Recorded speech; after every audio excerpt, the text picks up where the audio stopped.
Good morning, grade 8s. Today our lesson is on factorization, which is a factor tree. So factors are numbers that are multiplied to produce a specific product. Example 1. So if we have the number 12, we have to ask yourself, what are different ways I can get 12? So one way I can get 12 is 1 times 12. Another way I can get 12 is 2 times 6. Another way I can get 12 is 3 times 4. And because 4 is being repeated, those are all the factors. So these are the factors of 12. So the first step in factorization is to figure out the factors.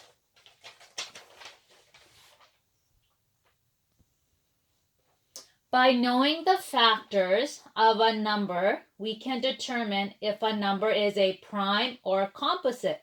Remember, we did this when we were working on fraction. So a prime number has two factors, 1 and itself, whereas a composite number has more than two factors. For example, 12. 12 was a composite number because it had more than two factors. We can write numbers as a product of their prime numbers. This is known as prime factorization or a factor tree. For example, example 2, determine the prime factorization of the following numbers. So the first number we're going to do is 24. So you start off with 24 on the top. And now you have to ask yourself, what are two numbers that multiply together to give you 24? It doesn't matter what two numbers you choose. At the end, everybody's factor tree can look different, but all your prime numbers will be the same. So two numbers that multiply to give me 24 are 6 and 4. Okay. Then I have to ask myself, is 6 a prime number or a composite? If it's a prime number, my factor tree stops. If it's a composite number, I keep going. So 6 is a composite number. So I ask myself, what are two numbers that multiply to give me 6? And those two numbers are 3 and 2. So now I have to ask myself, is 3 a prime number or a composite? It's a prime. If it's a prime number, I circle the number. 2 is also a prime number, so I circle that number. Here my tree ends. There's no more branches because I found my prime numbers. Now I look at this side at the 4. I ask myself, is this a prime number or a composite? So 4 is also a composite number. So I can break that down because I know that 2 times 2 gives me 4.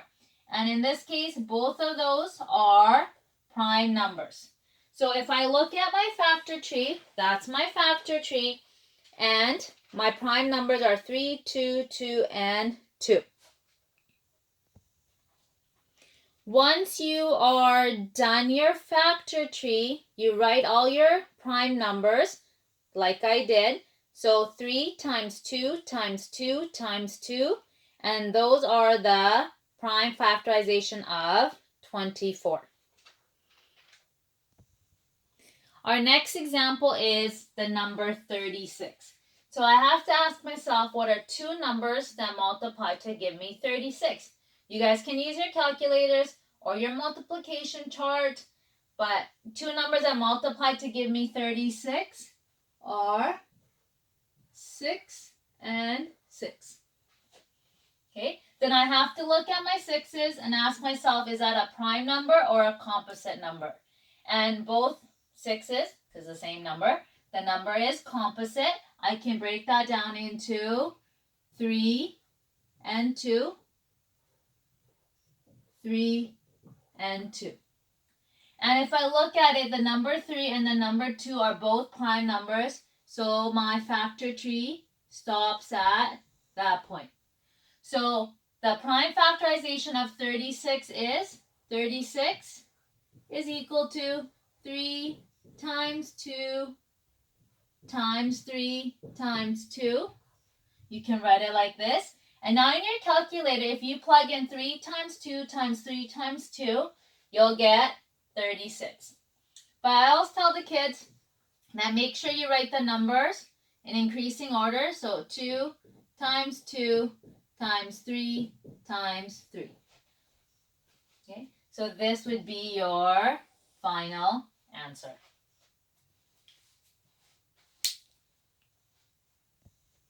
So our next example is gonna be 120. Can you guys think of two numbers that multiply to give you 120? If you're not sure and the number is an even number, you can always divide it by 2. So I can have 60 and 2. 2 is a prime number, so that stops. Then I look at 60. And two numbers that multiply to give me 60 are 6 and 10. And then I look at 6 and 10. Two numbers that multiply to give me 6 are 3 and 2. And two numbers that multiply to give me 10 are 5 and 2. These are all prime numbers. Therefore, my tree stops at this point. Now, to write your final answer, 120 is equal to, I have 1, 2, 3 2's. So 2 times 2 times 2. Then I have a 3 and then a 5. Times it by 3, times it by 5. So the prime factorization of 120 is 2 times 2 times 2 times 3 times 5. And you can always check this by plugging into your calculator. All your prime numbers should end up giving you the original number given. So the last example for today's lesson is 81. Can you guys think about two numbers that multiply to give you 81? The two numbers are 9 and 9. Okay. Can you think of two numbers that multiply to give you 9? They're 3 and 3. They're 3 and 3. These are all prime numbers, so I circle them. Therefore, 81 is equal to 3 times 3 times 3 times 3. And that would be my final answer. So that is your lesson for today. I will post the worksheet onto Microsoft Teams. I would like you to practice this. And if you have any questions or concerns, please email me or send me a message through Teams, and I can help you with anything that you need help with. Bye, grade 8s.